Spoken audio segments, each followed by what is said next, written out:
이스라엘이라는 나라가 아주 부국강병을 이루었던 최고의 정점이었던 시대가 있습니다.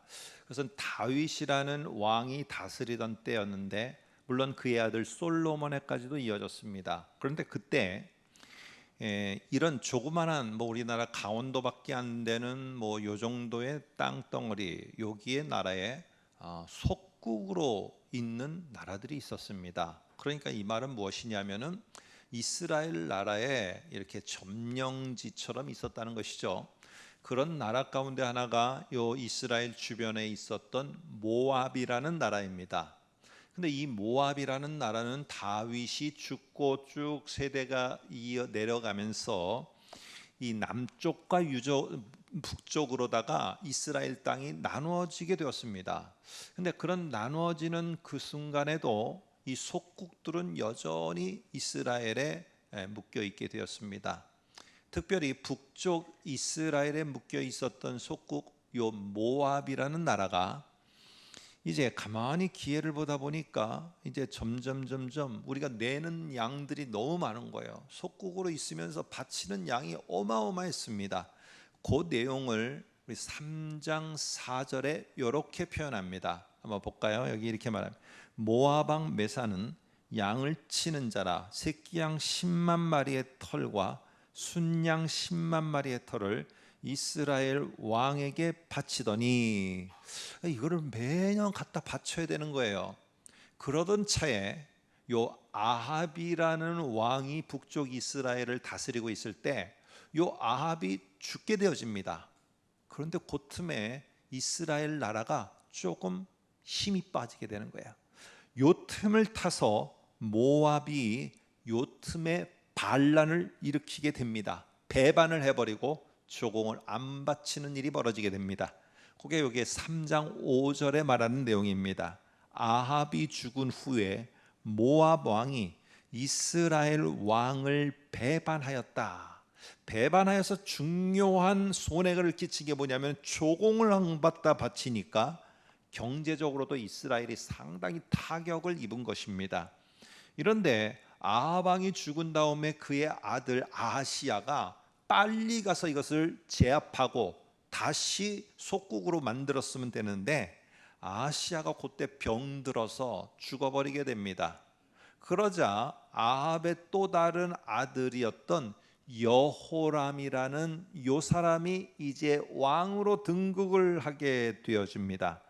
요 이야기가 오늘 요 열왕기하 3장에 나오는 이야기입니다. 그런데 여기에 왕들을 한 명씩 등장시켜서 열왕의 이야기, 왕의 이야기라는 요 책이거든요. 열왕기라는 책이.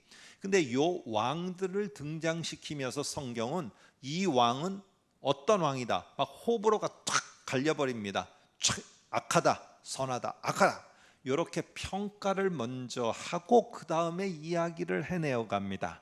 자, 그러면 여호람이라는 요 사람은 어떤 사람일까? 옛날 성경에는 요람이라고도 되어 있어요. 근데 요즘의 성경은 여호람이라고 이렇게 표현을 합니다. 근데 이 여호람이라는 요 왕은 어떤 왕일까? 먼저 성경이 평가하는 것부터 보고 하겠습니다.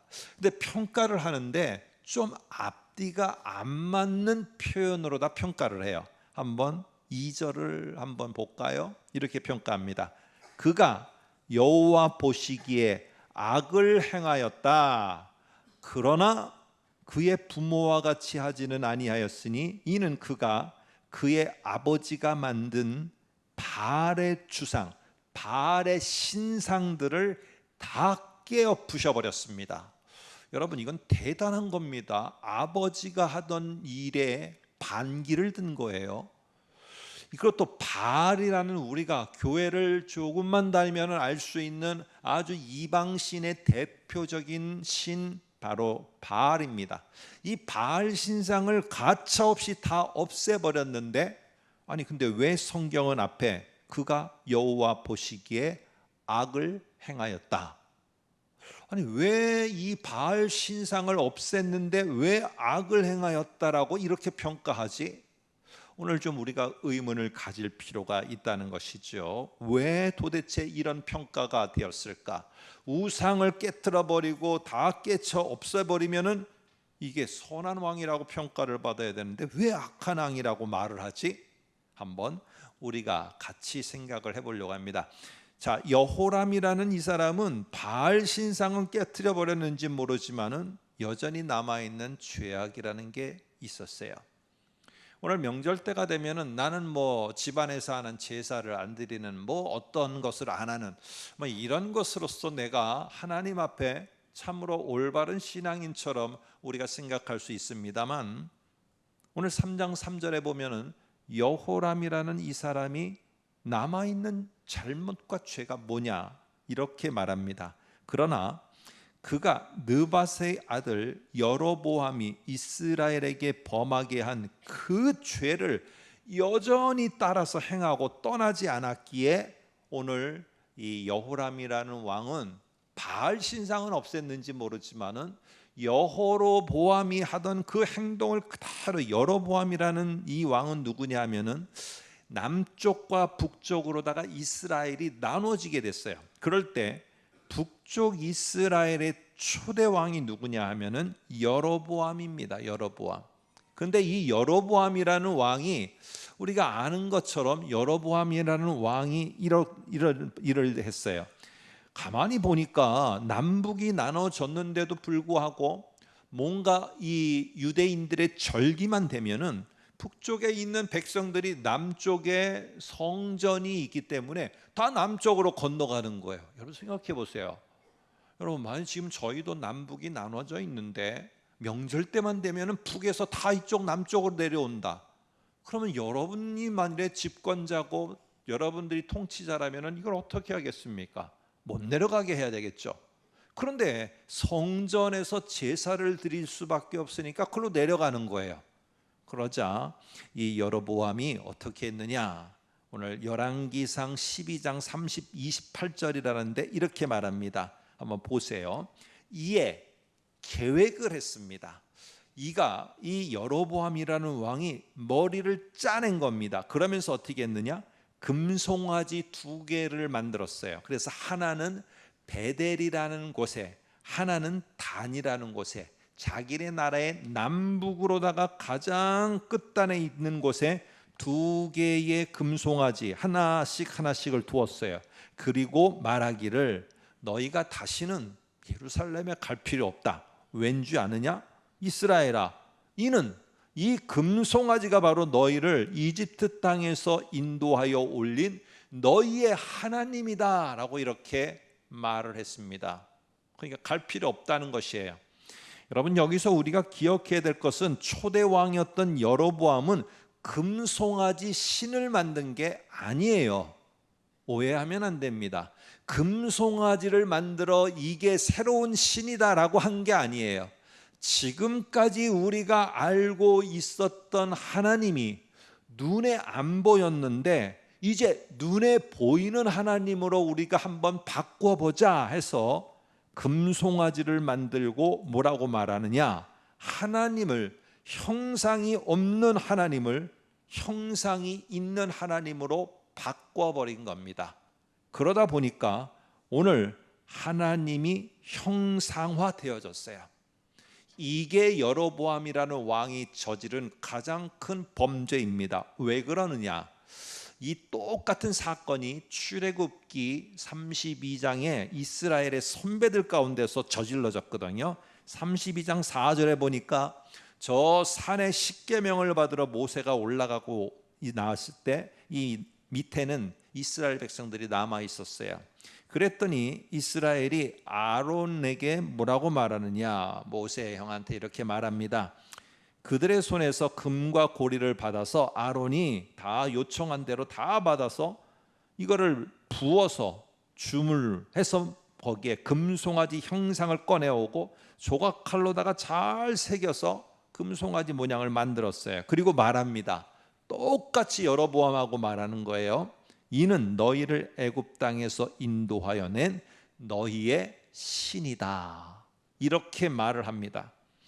여러분, 하나님은요 눈에 안 보입니다. 그래서 혹시 여기에 우리 방문하신 분들은 내가 지금 하나님을 믿고 있는데 자꾸 눈에 보이는 하나님이 어떤 모습일까? 어떻게 내게 눈에 보이는 걸 해줄까? 이런 것을 계속 따라서 지금까지 신앙생활을 했다면 이것은 우리가 교회에서, 우리가 지금 말하는 기독교에서 말하고 있는 하나님을 잘못 이해한 겁니다. 하나님은요, 분명하게 말씀이라는 것을 통해서 오늘 하나님이 어떤 분인지를 알려주세요. 그러니까 내가 하나님을 신앙하려면은 말씀이라는 걸 통해서 하나님이 어떤 분인가를 알아야만 내가 하나님을 올바로 신앙하는 신앙생활이라는 걸 할 수 있어요. 그런데 하나님은 이 말씀으로다가 나를 인도도 해주세요. 갈 길을 가르쳐 주시기도 하고, 하나님이 내가 힘들고 어려울 때는 나를 격려도 해주세요. 그런데 이런 하나님을 말씀이라는 걸 통해서 내가 알아가고 그런 하나님을 믿고 이러는 게 아니라 눈에 보이는 방식을 따라간다면 이거는 하나님을 신앙하는 것이 아닌 게 되어집니다. 이건 뭔가 잘못된 신앙이 되어진 것이에요.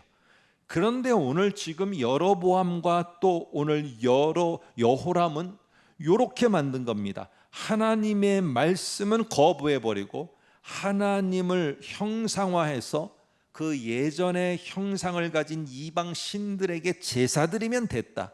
제사를 드리면 우리는 잘했다. 그러니까 우상 너희들도 우리들에게 필요한 거를 줘라. 이러한 신앙 방식을 갖고 살아가도록 고수하고 따랐던 게 여호람이라는 왕입니다.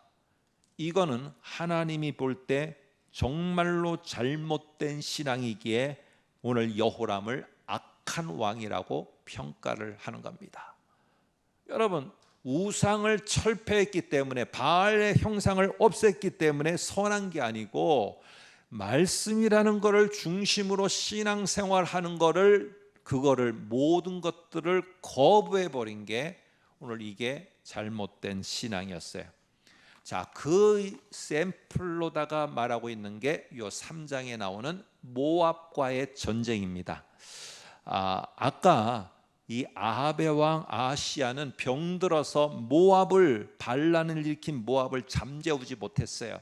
그런데 또 다른 왕인 여호람은 반란을 일으켜 그러면 우리가 모압을 갖다 잠재우러 가자 해서 정벌을 하기 위해서 나갑니다. 근데 혼자 갔다가는 안 될 것 같은 거예요. 그러니까 자기의 사돈인 남쪽 유다의 왕이 누구냐면은 여호사밧이라는 왕이었어요.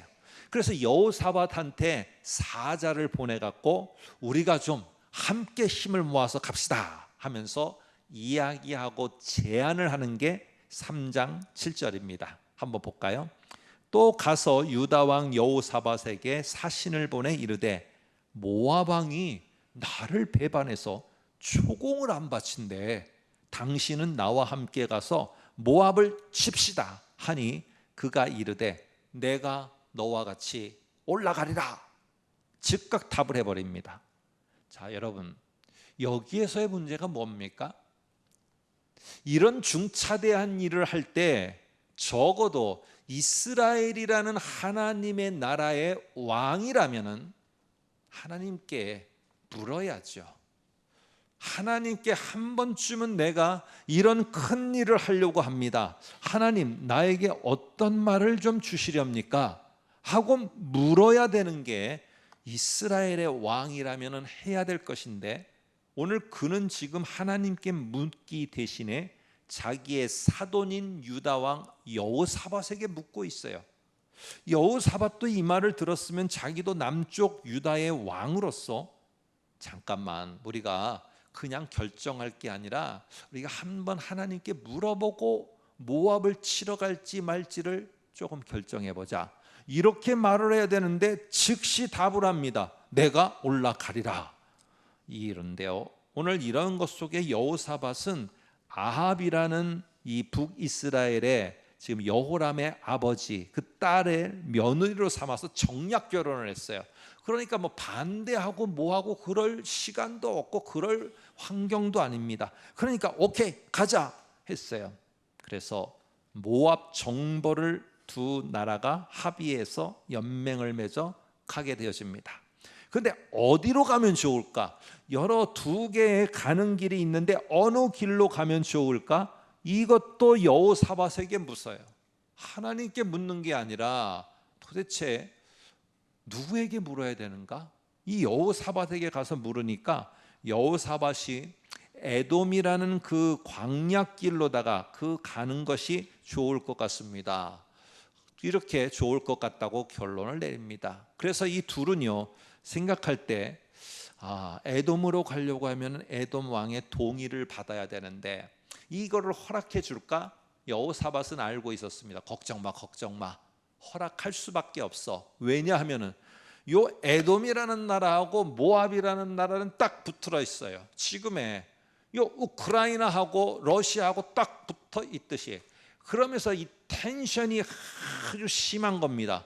그러니까 내가 뭐 어떻게 할 수도 없고 또 쳐들어오게 되면 어떻게 할 수도 없고, 에돔이 조금 있다가 6장에 가면 힘이 좀 강해져요. 근데 지금은 조금 약해요. 그런데 두 나라가 함께 해주겠다고 하니까 에돔이 반대할 일이 없어요. 우리 땅 지나가 하면서 거기다가 플러스 알파로다가 나도 힘을 못했게 해서 세 나라의 왕이 결국에는 절대적으로 완벽한 계획, 모든 힘을 다 가졌어요. 계획도 철두철미했어요.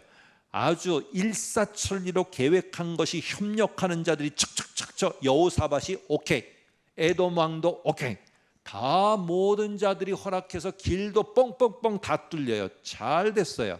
그런데 거기에 하나가 빠졌어요. 내가 계획해서 합격했어요. 직장도 잘 됐어요. 가정도 잘 됐어요. 모든 게 다 잘 돼요. 나 도와주는 사람도 너무 많아요. 근데 거기에 딱 하나만 빠져 있어요. 뭐가 빠졌을까요? 하나님이 빠졌어요. 하나님이 빠져 있다는 거예요. 근데 이 두 왕은 하나님을 대표하는 나라, 하나님이 통치를 대표하는 나라의 왕들이에요. 그런데 하나님이 빠져 있어요. 이 하나님을 믿고 하나님께 예배하고 하나님 앞에 정기적으로 와서 말씀을 듣는데 실상 무슨 일을 결정할 때는 하나님이 빠진다는 거예요. 내 친구한테 가서 묻고, 나보다 먼저 된 선배한테 가서 묻고, 내 가까운 지인한테 묻고, 다 사람들에게 다 동원해요. 그런데 정작 하나님은 빠져 있다는 거예요. 이렇게 정벌을 위해서 정말 모든 게 완벽한 상태로 하나 흠잡을 것이 없이 모압은 그냥 멸망한 그냥 단상이에요. 다 그냥 받아놓은 거예요. 그런데 지금 그런 순간에 갑자기 9절에 보니까 7일 만에 이 정벌을 나선 모든 군대가 올스톱이 되어버렸어요.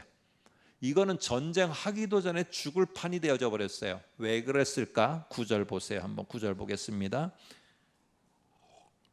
이스라엘 왕과 유다 왕과 에돔 왕이 가더니 길을 둘러간 지 7일에 군사와 따라가는 가축을 먹일 물이 없었어요. 물이. 이거 계산에 다 넣고 갔는데 뜻밖에도 생각과는 다르게 먹을 물이 없어져 버렸어요. 정벌 여정에 안성맞춤 모든 게 다 갖춰졌어요. 아마 물 공급도 생각을 했을 거예요. 그런데 정작 이 물이 없는 갈증이 막 그냥 그들을 죽여버리게 된 이런 엄청난 문제가 발생했습니다. 연합하여 수적으로도 우세했어요. 모압을 정벌하려던 이런 계획은 그러나 뜻하지 않은 재난을 맞이하면서 오늘 전쟁을 하기도 전에 오늘 모두가 멸망해 죽을 그런 위기에 빠지고 말았습니다. 여러분, 내가 아무리 좋은 계획과 사람들과 좋은 관계를 맺어도 문제가 없이 모든 일을 처리해 간다? 그런 거는 없는 것 같습니다. 만사천리로 모든 게 다 잘 돼도 꼭 지나고 나면은 조금 있다가 문제가 발생해요.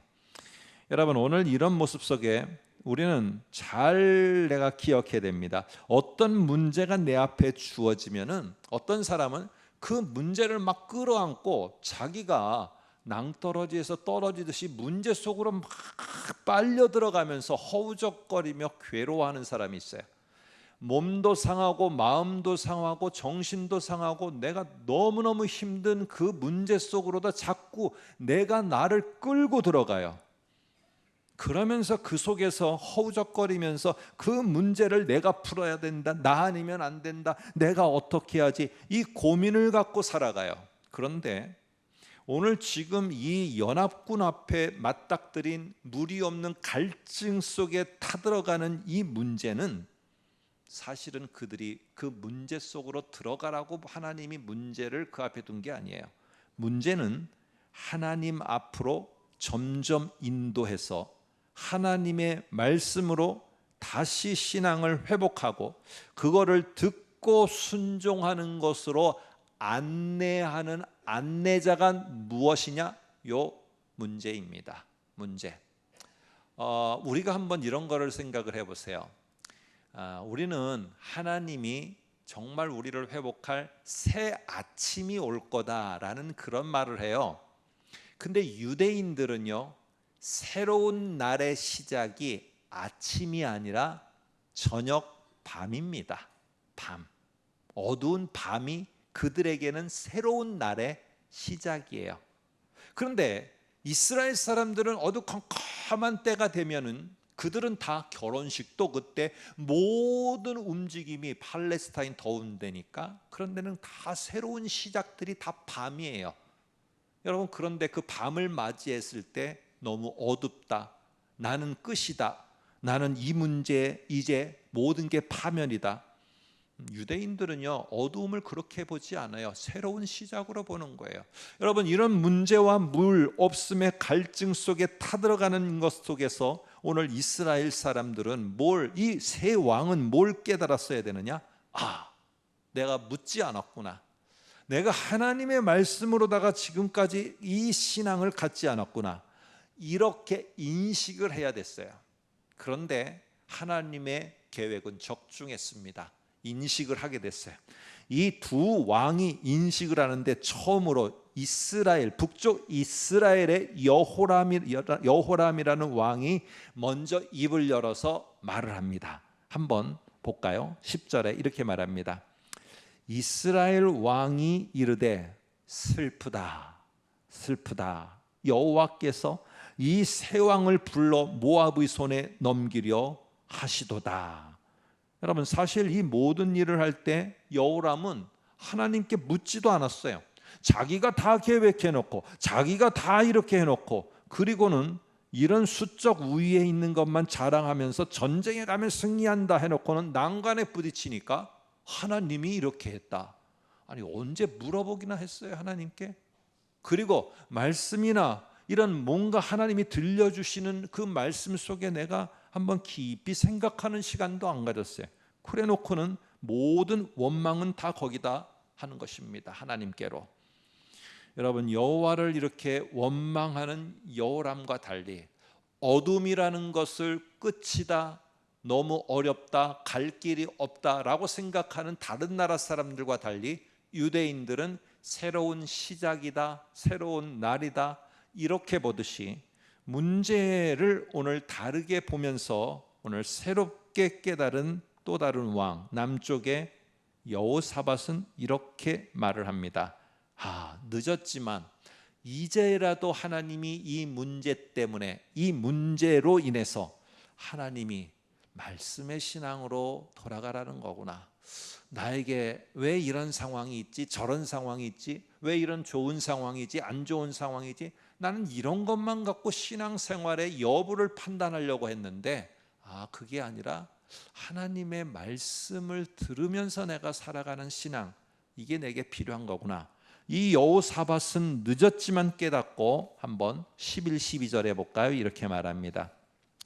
여호사밧이 이르되 우리가 여호와께 물을 만한 여호와의 선지자가 여기 없느냐.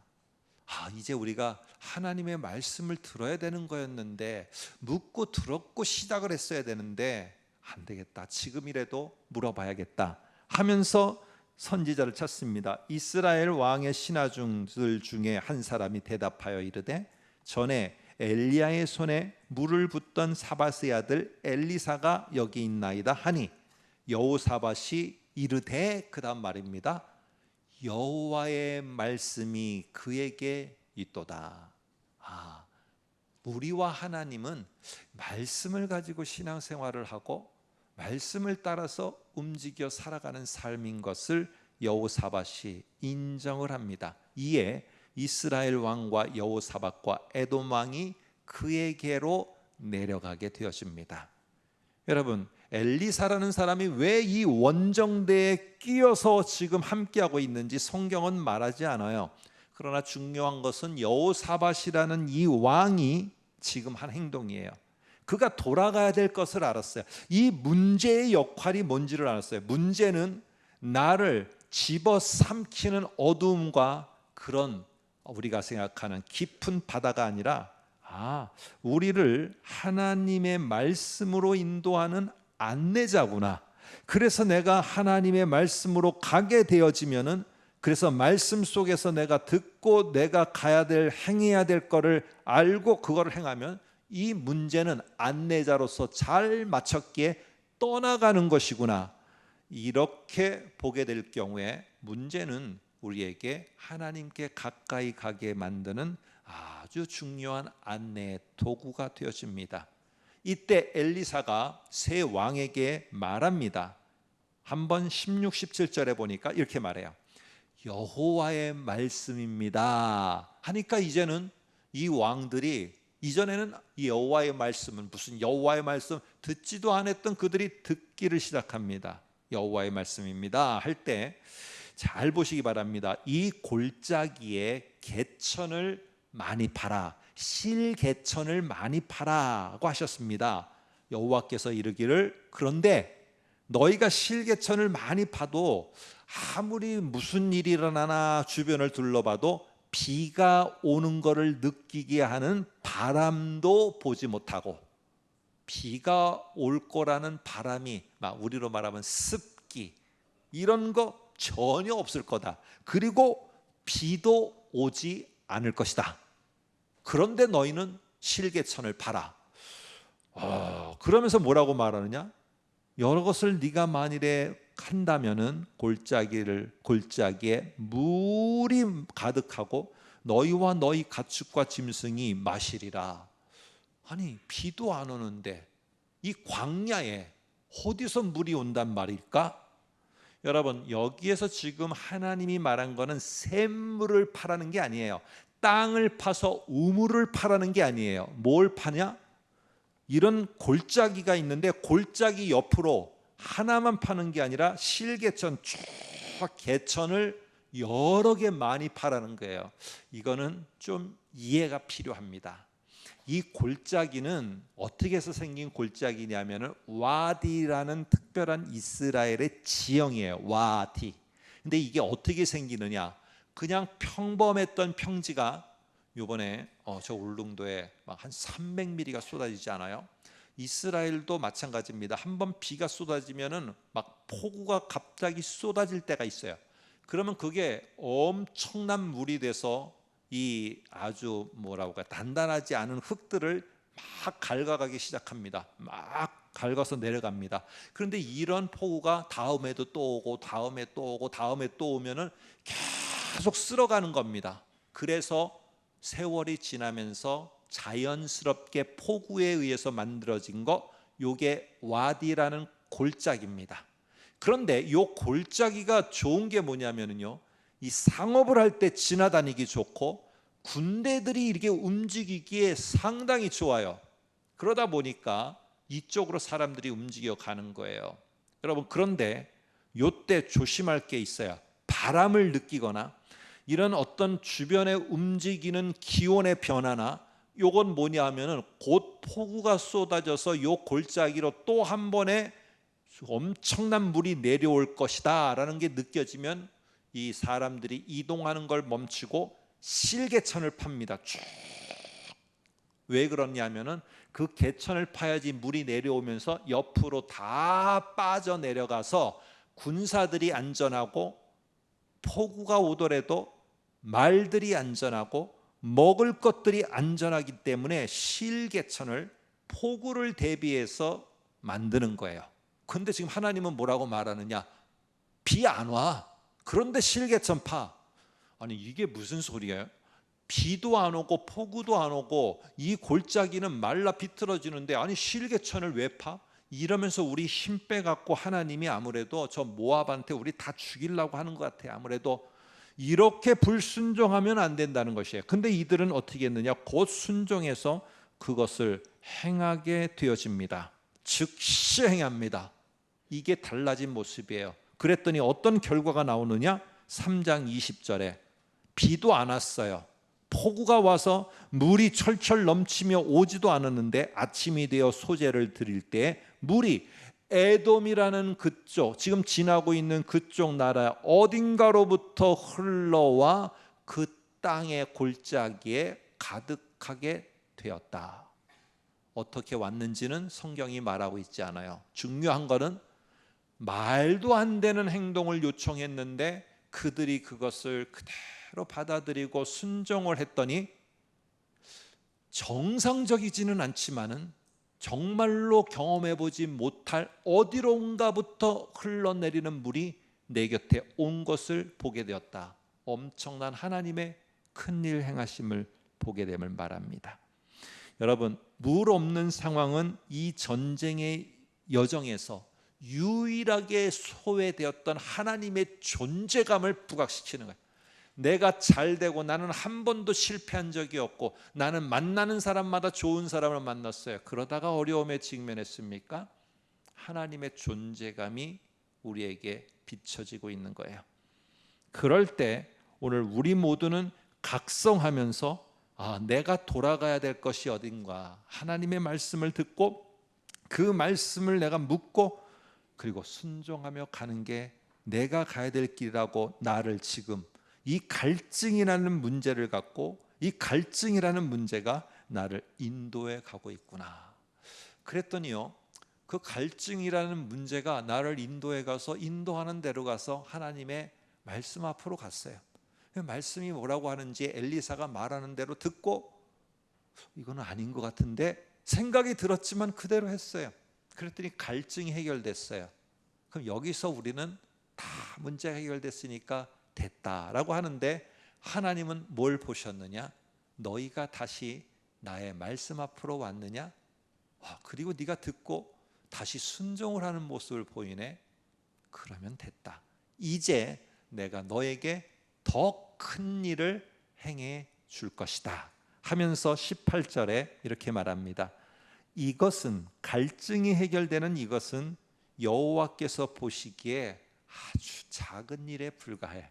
여호와께서 모압 사람도 너희에게, 너희의 손에 넘기실 것이다 하며, 그 이후에는 정말 생각하지 못하는, 갑자기 모압 사람들이 그 물이 핏물로 보이고 오해를 하고 우리 전쟁 끝났다, 가서 저 사람들 연합군들의 가진 거 가서 우리가 가져오기만 하면 된다, 이러는 마음으로 오해를 하면서 와서 전멸이 되어지게 되는 그 이후에 이 이야기가 나오게 되어집니다. 여러분, 우리 모두는 시작 그리고 걸어가는 일에 어떤 문제가 우리들에게 옵니다. 어떤 분이 말한 것처럼 문제는 풀으라고 주어지는 거예요. 근데 그 문제를 어떻게 푸느냐? 내가 들어가서 허우적거리고 있으면은 그 문제는 내가 풀 수 있지를 못해요. 그런데 그 문제를 안내자로 삼아서 하나님의 말씀 앞으로 내가 서서히 인도하여 가서 그 앞에 서게 되면은, 그리고 그 말을 듣기를 시작하면은, 그러면은 그때부터 문제 회복은 하나님이 이루어 가십니다. 그러면서 문제를 탁 건드리며, 너는 저를 여기까지, 그를 나에게까지 인도하느라고 수고했다, 문제야. 이제는 너는 안내의 역할이 끝났으니까 가거라 하면서 다시 하나님께 다가온 저와 여러분들을 하나님이 더 큰 일로 행하심을 보게 하십니다. 아무쪼록 우리 가족 여러분들, 남은 한 해가 얼마 안 되지만은 이 남은 한 해 동안 말씀의 자리로 가시고 하나님의 인도함을 받는 우리 모든 가족들 되시기를 주의 이름으로 축복합니다.